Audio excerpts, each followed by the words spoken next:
Welcome back to A Fresh Story, the podcast where we have conversations about brave decisions to start over again. I'm Jenny. And I'm Olivia, and we're so glad you're here today.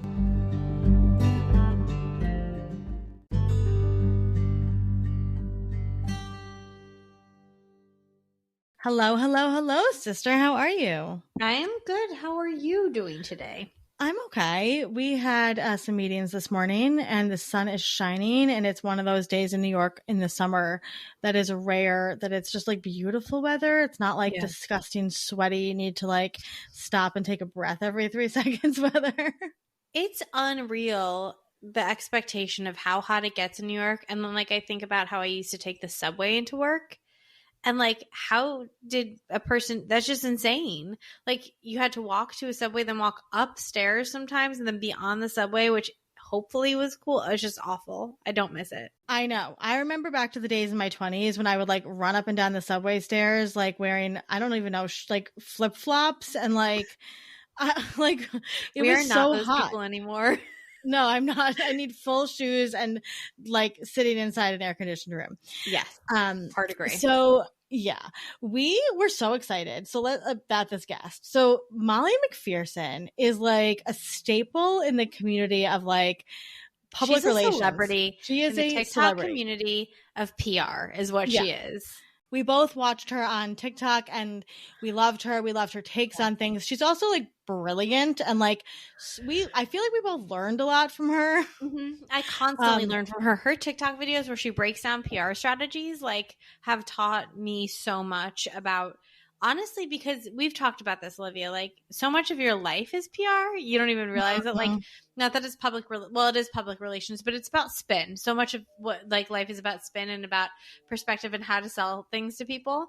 And so I think that like when we as humans have little dramas that we have to address, apologize, walk back our words.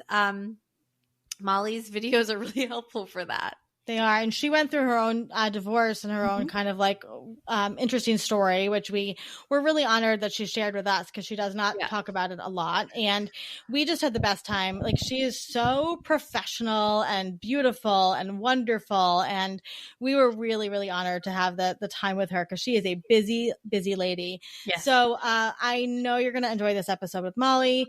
Please remember to rate, review, and subscribe to A Fresh Story so that we can keep telling fresh start stories.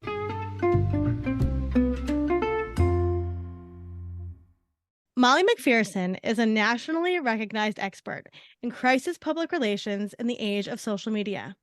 She is the author of the book Indestructible: Reclaim Control and Respond with Confidence in a Media Crisis, and is a well-known pop culture and PR expert on TikTok.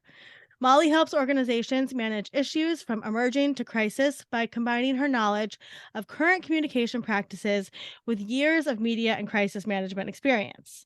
In addition to hosting the podcast, the Indestructible PR Podcast with Molly McPherson, she frequently speaks to executives and organizations about communication trends, crisis communications, and public relations. Through her experience in FEMA's Office of External Affairs during post-Hurricane Katrina efforts, and as Director of Communications for the Cruise Line International Association in Arlington, Virginia, Molly created a proven public relations framework for responding to a public backlash both online and in the press. On a personal note, Molly is the mom of 4 wonderful children, now all young adults. She prioritizes her relationships with her kids by cheering them on at their hockey games, soccer games, and theater events, as well as attending family events at their schools and universities. Molly enjoys running and is currently training for a half marathon. What I would like to know, Molly, is when do you sleep? I sleep every night like a rock. I'm sure you do. Well, we're so excited. So we both, with a lot of our podcast guests, we kind of individually come across these people on TikTok, and then we're like, we come to each other and we're like, we got to get this person on the podcast. And then our friend Donna Bowling was like, you got to get Molly. So, Donna, that's the connection. Yes, we have Donna to blame for this podcast. Yes, exactly. So Donna's the best. So, we come from a background in marketing and social media and all that stuff. And so kind of have become over the years de facto PR-ish things for some of our clients. And And then we have the personal, we're so interested in kind of personal PR with people and like the way people show up on social media. So when we got the chance to talk to you, Molly, we're really excited. So thank you for being here today. Oh, I'm thrilled. And let me tell both of you, you do an amazing job on your own PR. Oh, thank you. We have to say, we do have the amazing Beth Booker. She is our publicist, and she has carried it. She's the best. Hiring her was the best decision. Yeah. But I do think, our marketing, she always tells us we're her, very good clients and we're good writers. She told us today we were good writers. Oh, wonderful. Yeah. You all are doing it. And I know Donna was a part of it, but I mean, I certainly see your presence online. Thank you. I see it on Twitter. I mean, that's where I see it a lot. And you all do an amazing job. Thank you. It takes a team. It really takes a team. It really does.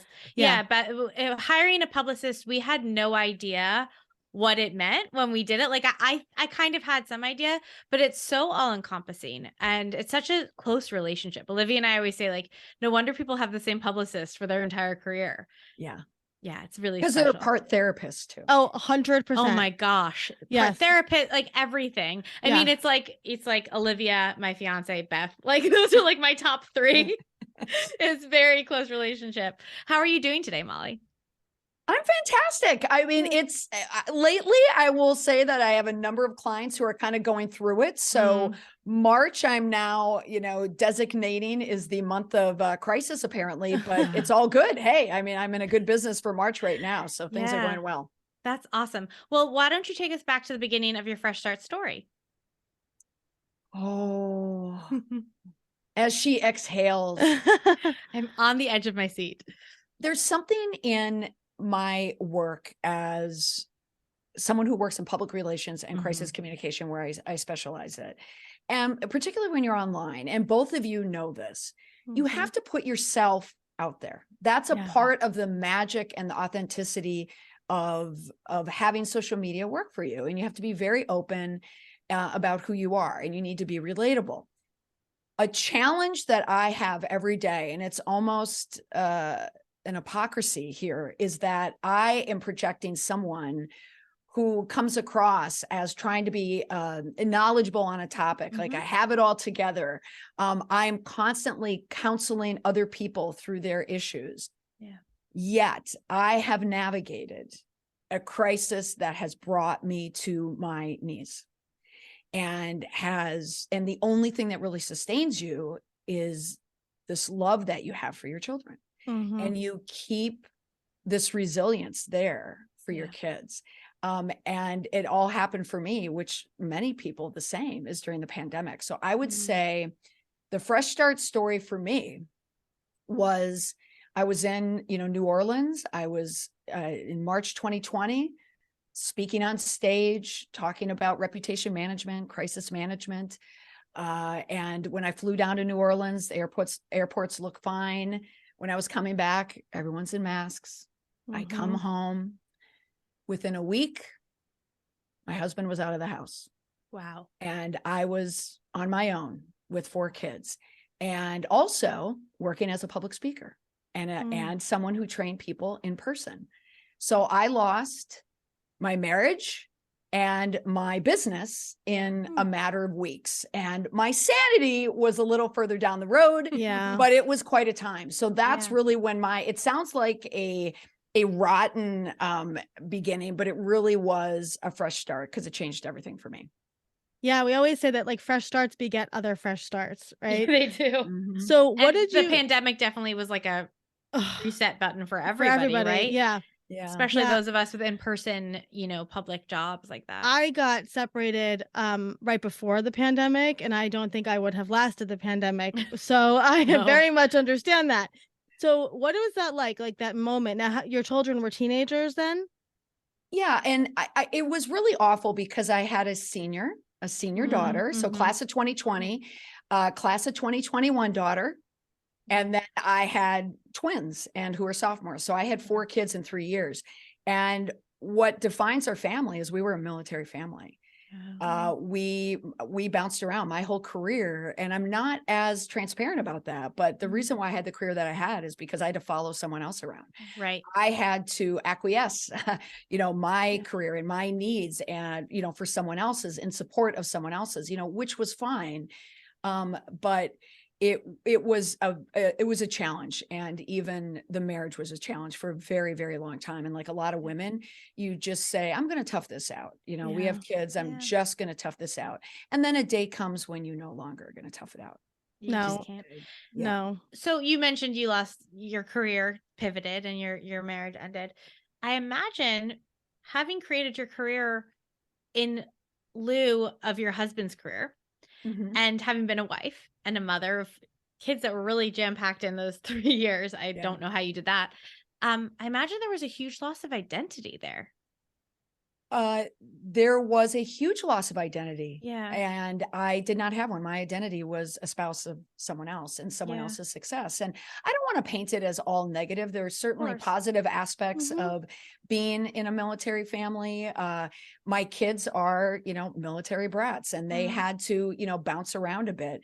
My daughter is now in a service academy, you know, so she continues her, you know, her role in you know, in fighting for our country. And I'm very, very proud of her. She's still in school right now.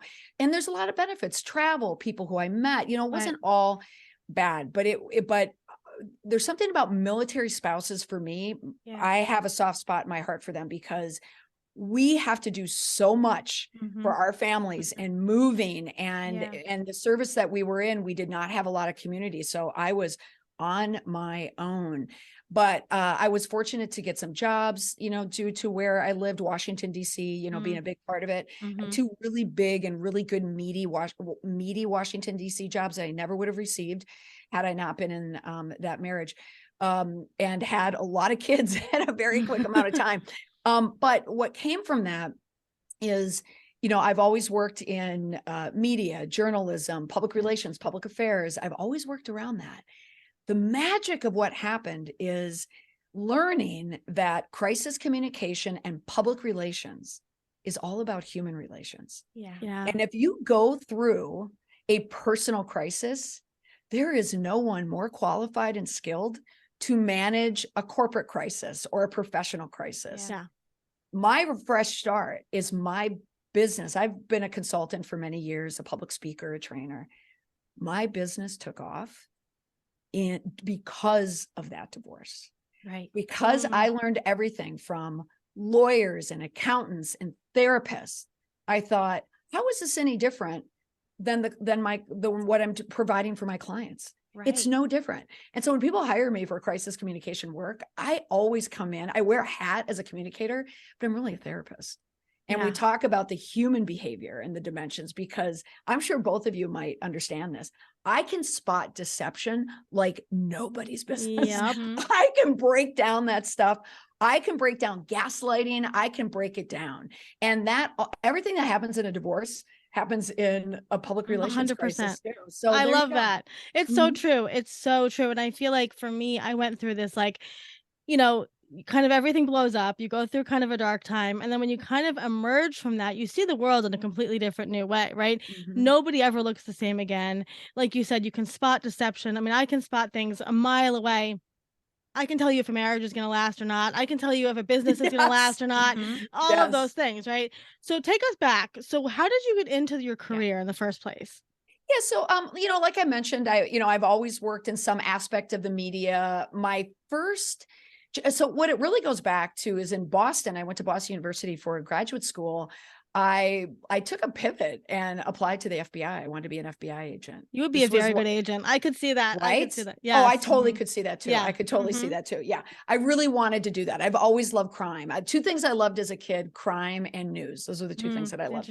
And I applied and I got all the way to the end. I passed the test. I was just waiting to get appointed, but it was during the time, I don't know if you saw the movie with Johnny Depp, Black Mass, about Whitey Bulger, everything that happened in Boston. Okay.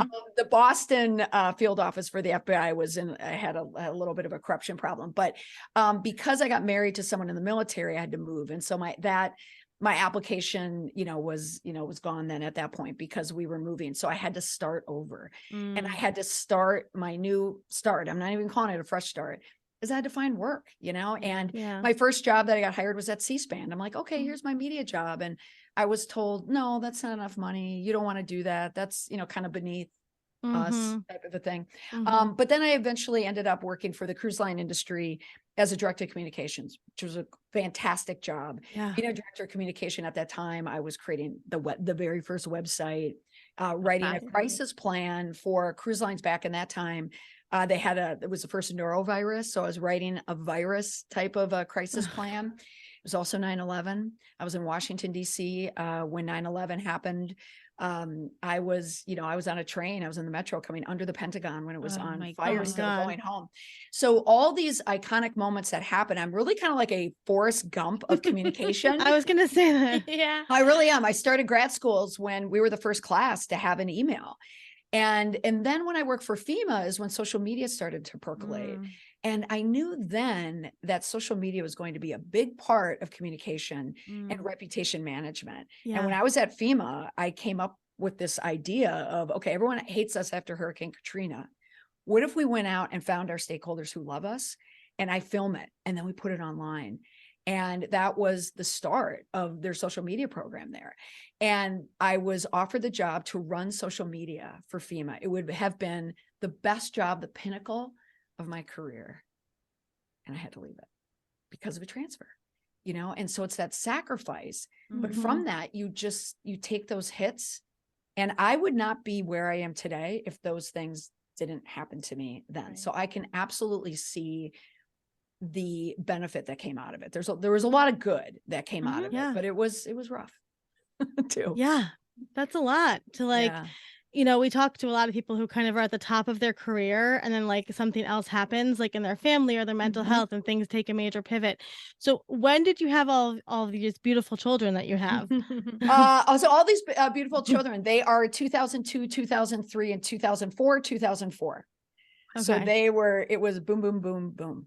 And they all came at once because and I was just one of those women who believed, oh, I'll have a baby at this date and then I'll have a baby at this date. I thought it was so easy. And it turned out for me, it was, and they all came at once. And I thought because, their father was much older, I thought timing wise, might as well do it all at once and we'll become a pack. And oh my gosh, I love my kids. They are, oh my gosh, they're just the best. They keep me young and old at the same time.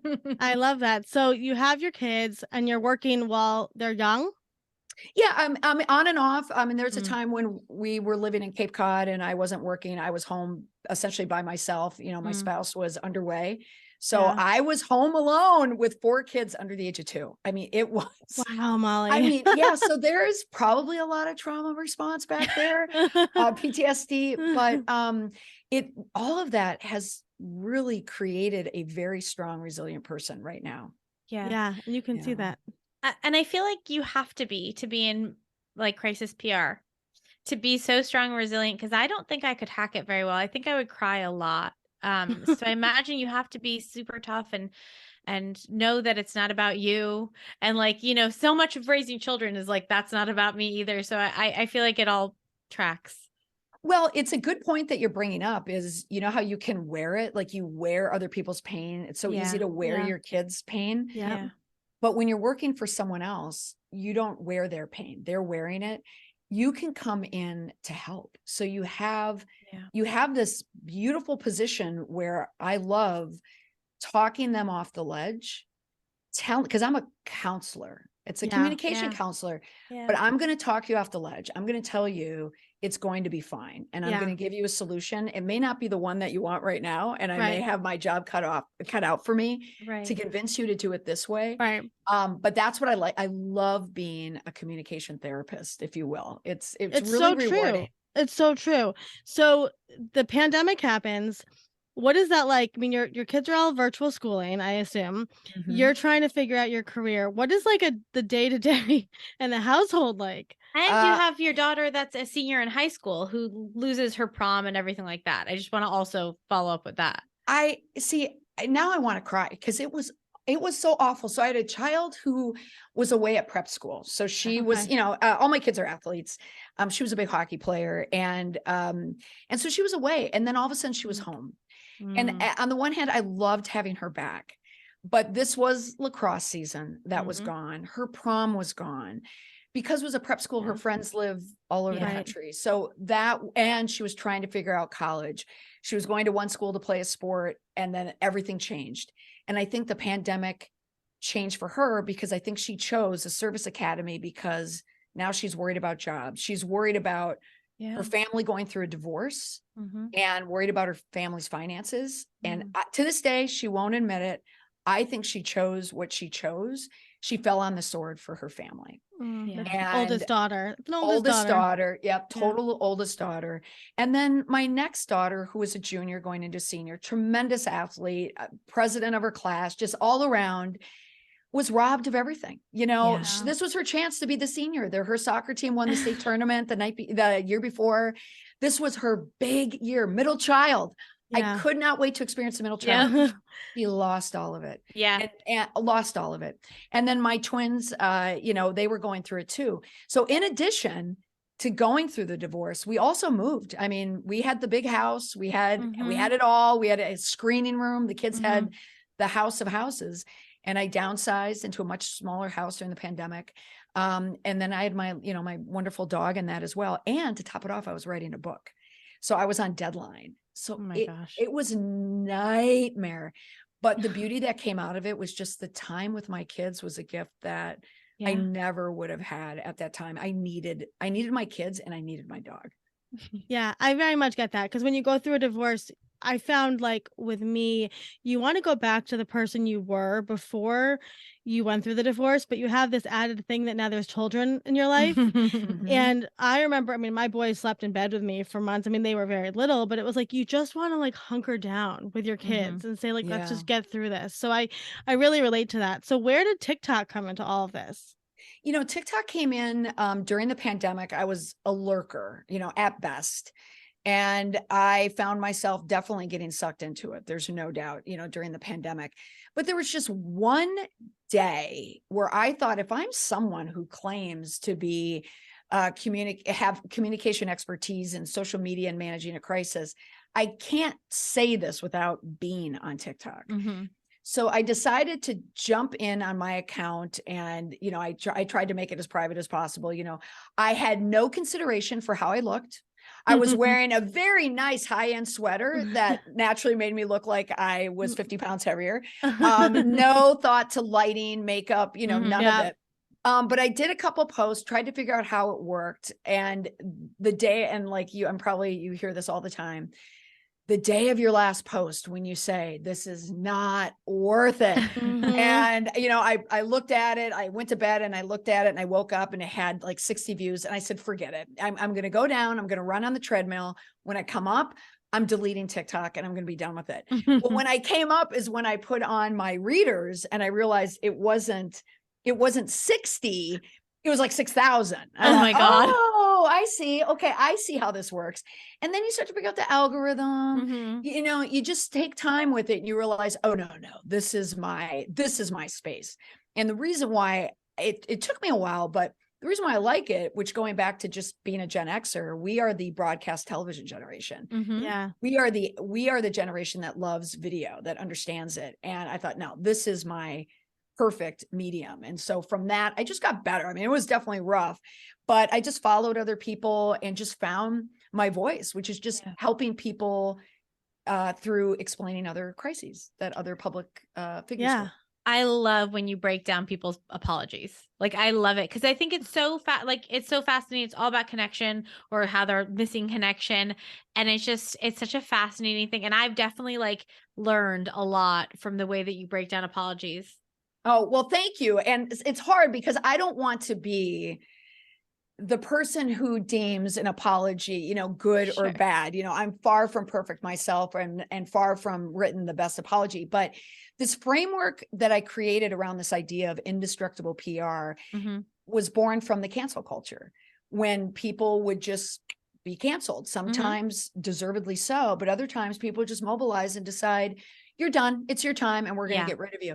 So I analyzed it within an inch of my life. I was so fascinated by it because it was a crisis online. And then I started to notice, okay, what gets someone through it? What are they saying? What are they doing? And then I mix it with therapy that you learn through divorce.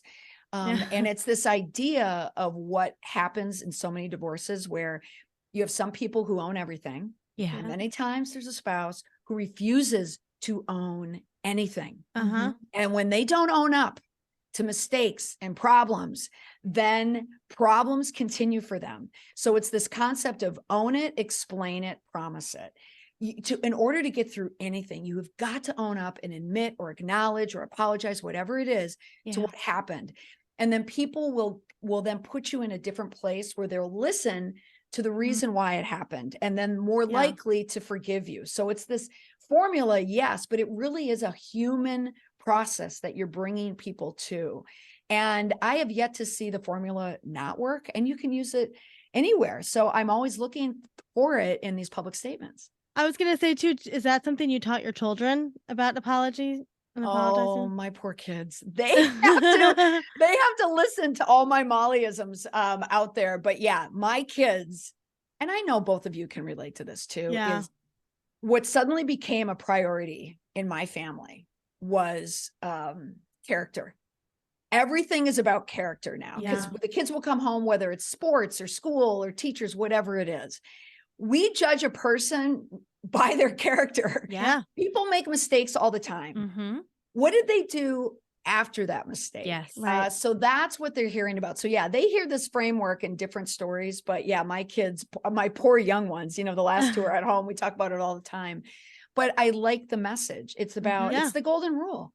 You just be a decent person. Everybody makes mistakes. Yeah. Everybody does, but not everybody owns up to them. I quote this maybe on every podcast. I figure out a way to mention it, but 70%, I think Dr. Becky said, and I might be wrong, this might not be her statistic, but 70% of relationships, good parent-child relationships, good romantic ones, are rupture. So much of relationships are about how you repair. And what you're talking about is repair, right? So you have to learn how to own it, explain it, and promise it, right? And that's kind of what it comes down to. I like that. Yeah. There's a rupture and then you have to repair. Oh, I like that. Yes, absolutely. Exactly. And you're going to rupture more than you're not going to rupture. And so you better find a way to, like you said, what are you going to do next after you make the mistake? Exactly. I love that you have found a way to blend kind of this passion of yours from early, when you were younger, right? And pop culture and social media and history with what you're doing for work. How did that kind of come together? And I feel like you're at this like pinnacle of everything you're supposed to be doing right now. Oh, without a doubt. And I was just telling my daughter Quinn this the other day. We were talking about college, and she's going to journalism school. So she wants to be a journalist. So she wants to go into the least paid profession out there and go to the highest school, tuition to do it. But I was explaining to her about that sweet spot. Yeah. So if you go to a bar and if you could talk about what you talk about at a bar with your friends or sitting around with wine, and you get paid to do the same thing, it's fun.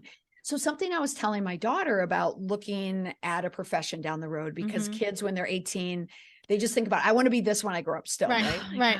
And I was telling her there's such a journey. And I said, oh, Quinn, this is where I started. Here I am now. I said, but there's two types of jobs, right? There's jobs that are just here where you have to learn something. It's accounting. It's whatever it is. Right. You just do the job. But if you can find a job here in your heart yeah, that you just love. I said, now you've been blessed. Don't worry about money. Don't worry about anything. It will find its way. And I said, you are looking at a walking case study right in front of you, you know, with your mother. So that's what I like imparting. I really, on all four of my kids, they have all heard it before. I love that. Have there been any pop culture, like PR things that you've covered that just really made you crazy and you were like, I can't stop thinking about this? Well, the one that really coincided with the whole TikTok piece of it was in the influencer world that really had a mark in my job. And that was Rachel Hollis and Dave Hollis, because, you know, here she was such a popular motivational speaker. She came from even, you know, the Christian world, the female world, the military spouse. I mean, she's really, really big. And I'm always fascinated when people can cultivate a base. So whether it's a president, you know, Donald Trump or Rachel Hollis, but then to see an act happen, a rupture, if you will, Jenny, and then what they do, like what caused it to fall, and then the mobilization, and then what did they do to repair it. So why I was so fascinated by her is because her rupture happened on TikTok, which fascinated me. She had this huge following. Then they got divorced the same time I did, the same time. So that's why I was so interested in what they were doing. Because now they're separately online trying to create a new brand online. Yeah. Okay. So it completely synced with what I was doing, though I wasn't that public about it. Right. Yeah. So I'm on the Reddit thread. I'm watching it on TikTok. Her whole fall on TikTok, I saw that like firsthand. And I said, oh, this is going to be interesting, and watching it. So the reputational fallout that happened, but it models so much of my job too, because I deal with clients who have groups that mobilize against them. So that's why I found them particularly interesting. But also I went to TikTok to talk about them. And there are a lot of people just like me. And so those were the first videos that I had that tended to, that went quote unquote viral. Yeah. Right. But that's how I got my footing. My start was really because of them. I think she's so interesting on so many levels, but she spent the whole beginning of her career sort of like gathering people to her and then pushing, seeing how far she could push them, right? Like of sort of being like, girl, wash your face. You like being fat is like your fault kind of thing. Yes. And so it was like this constant thing of like gathering you that, and then how far can I push you that you're still going to agree with me? And I think she just thought like, they're going to agree with me. I've always pushed it and I've pushed it and I've pushed it and I've said these things. And I don't think she had any idea. I mean, obviously she didn't have any idea that what she was saying was going to be controversial. Yeah. I mean, it's understandable. They were so popular, but and like so many other influencers of that time, they became popular at a very specific time in social media that allowed them to do it. Yeah. But when you deal with your PR rupture, Jenny, I almost have to steal that now. I love that. It's not mine. It's the world's. It belongs to the universe. But now when you have this rupture happen in a different time, when more people are justice minded, like it's really the injustice that bothers them so much. And when you mix in social media and commentary and the algorithm, it's almost impossible to survive it if you don't take ownership. And to this day, she hasn't. No. Which is why I think she's still struggling. It's so interesting too, like talking about divorce for a second, just in terms, I'm fascinated with just regular people and social media and divorce, because we don't talk about this a lot. When a divorce happens, right? Yes. What the people are sharing on social media and how to read into all of that. And do you, having gone through your own divorce, now look at social media differently and people's relationships differently? Oh, Olivia, I think there could be the best book ever or how-to guide. And I don't even know if you two probably have done this. How do you navigate social media in a divorce? Yeah. Yes. Because you split property, you have to navigate life. But at least for me, you have people you've known for decades together. You have family, and and this community is mostly online now, and that's where it lives. And I found that following the friends and family of my ex was so triggering for me. Yeah. And because I was going through a situation where it was complicated, the stress did not end with the divorce. So I'm still dealing and by with the way, it. That's very typical. Most divorces, yes. I am not surprised at all, but there were legal issues that I still deal with to this day. Yeah. And I had to make the decision, the painful decision. I had to just unfollow all of these people who I've known, for decades and family. And it was hard. And I did write that email saying, either you're still family, you're still friends, whatever it is, but I just have to make this split on social media. And that I think is such a niche, unique little pocket of divorce, but it's huge. It's huge. What do you do? And it's hard. And even today, like I found out someone who I've known forever, who a friend who you lose in the divorce, the husband, blocks you. And so you have to, and I found out someone was very ill and I had no idea. Someone who I knew very well. And that's the sad part of it too. It's not easy. It is. It's a whole lifetime. I just saw there was an article out that was called like, everybody's getting divorced like celebrities now. Yeah. And meaning that we all like sort of release these press releases. And I, for one, felt, I was supposed to get married in May 2020. And so my wedding, much like your second daughter. So I had the same experience, which I was like, I'm the second daughter. It's finally my time. It's my moment. I'll be the bride. Canceled. But then we ended up breaking up in June 2021. everybody knew that we were planning to get married, right? I didn't make like an engagement post because that's not my style, but I posted that we were getting married. Like, your social media, I curate my social media. And so I was like, well, I don't want people asking why I'm living in this house by myself. What's going on? I haven't seen Andre in the field, your feed in a while.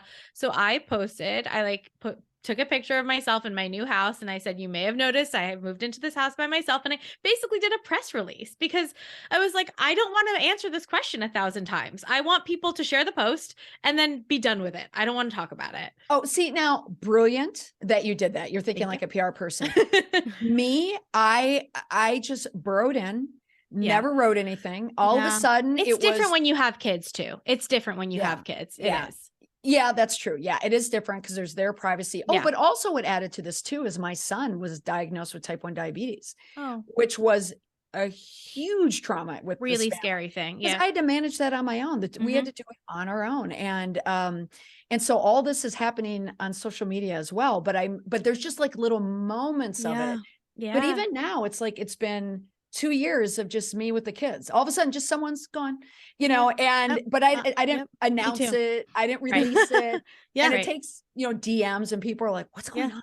I could talk about divorce and social media literally forever because it's so fascinating. And the other side of it too, which I am obsessed with, is watching people interact, especially with fresh starts, because we're divorce centric, though we're not just divorce.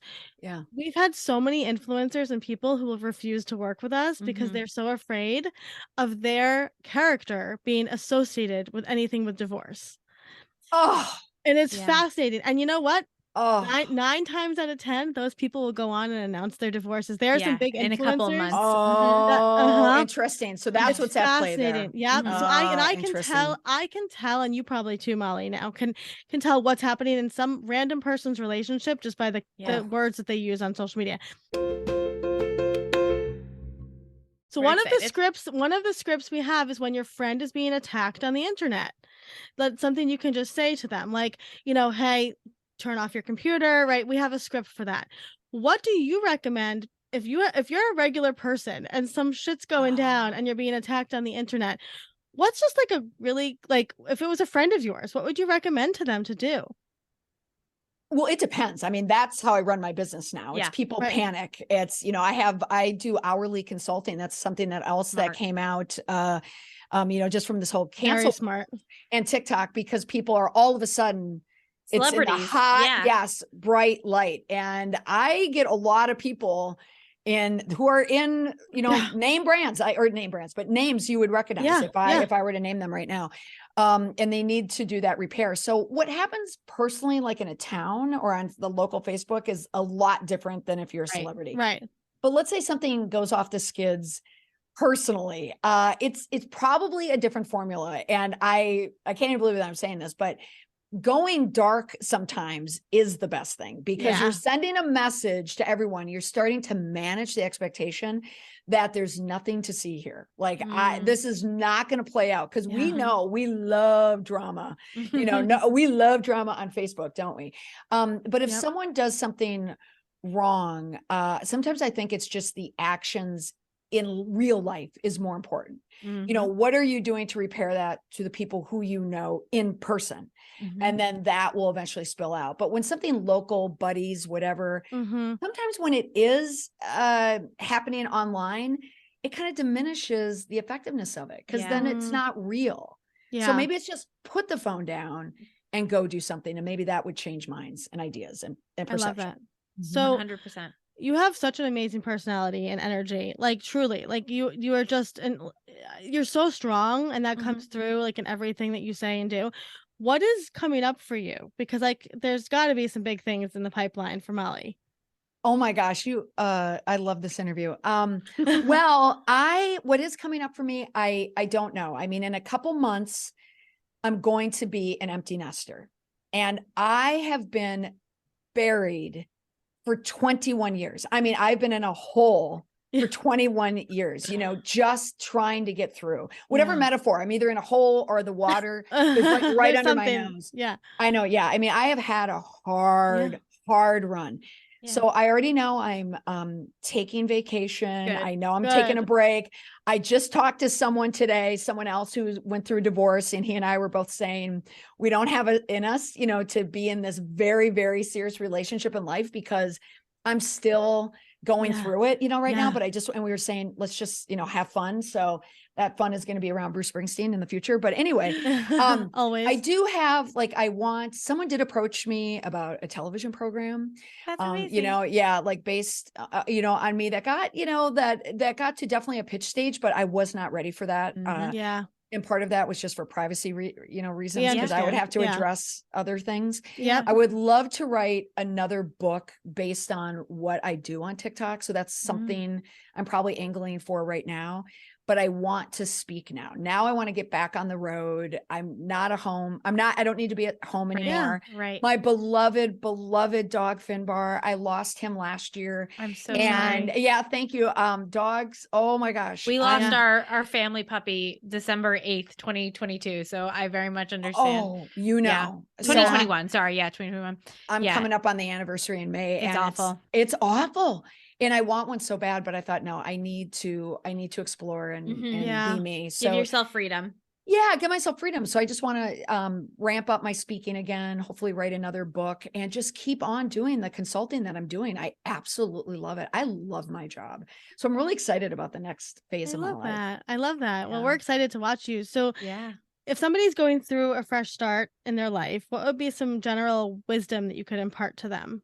Oh gosh, I have so much. It depends on, you know, what this fresh start is and the circumstance around it. I know for a lot of people, someone who's not in a power position in a relationship that goes sideways, it's time to write your new story for yourself.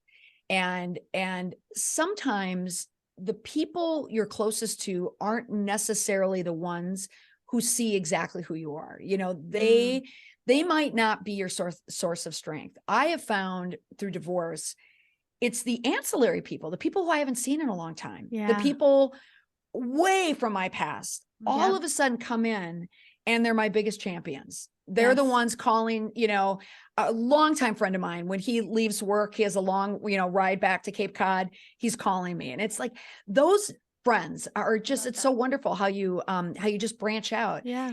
And I'd say for myself is I had to find the old Molly, not the Molly who got married Molly, but the Molly before that, like the Molly who applied to the FBI. Yeah. That's who I picture myself. I mean, I'm a lot older than that one, but that's who I'm trying to reclaim. So reclaim who you were when you were at your strongest, your fiercest. And that becomes the person you want to be. And I think it really does get you through a lot. I love that involves Bruce Springsteen for you too. Yeah. Well, back then, not as much. I was definitely more than, this is what I'll say. It was, I'm also going through my college rock alt phase, you know, my 80s and 90s, going to all the concerts. So that's where I'm reclaiming it, Jenny. So thank you for mentioning that. Yes. I was amazed. He sold out. My fiance lives in Edinburgh, and he sold out in Edinburgh. And I was like, there's that many Bruce Springsteen fans there. Oh like, my gosh. I was going to send him. I was going to be like, here, I got your ticket, but you can't get tickets. He's so popular.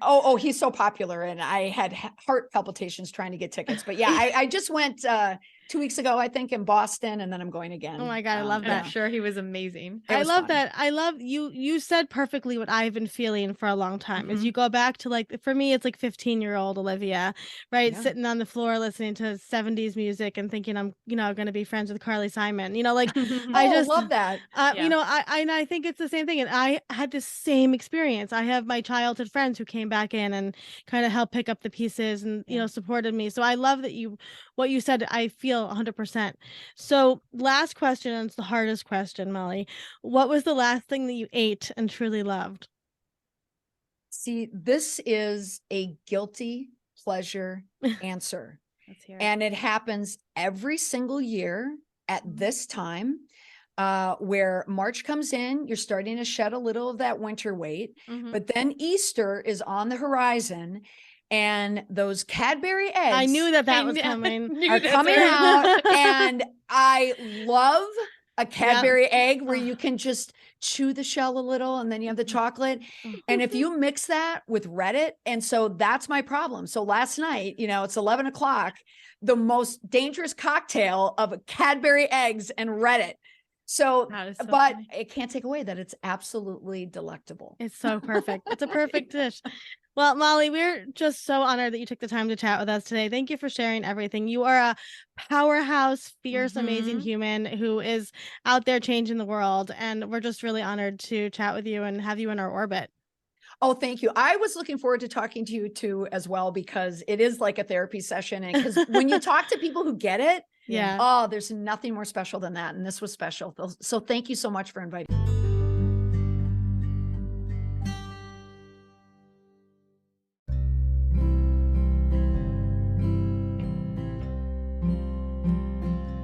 Thank you for listening to today's story. We're always here and we're proud of you. A Fresh Story is produced by Fresh Starts Registry, the first and only platform for everything you need to begin again. You can read the show notes and learn more about today's episode at afreshstory.com.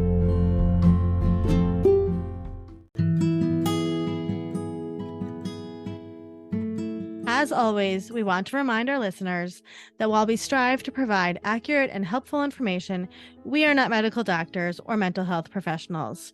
We want to remind you all that the information shared in this podcast is not a substitute for professional advice.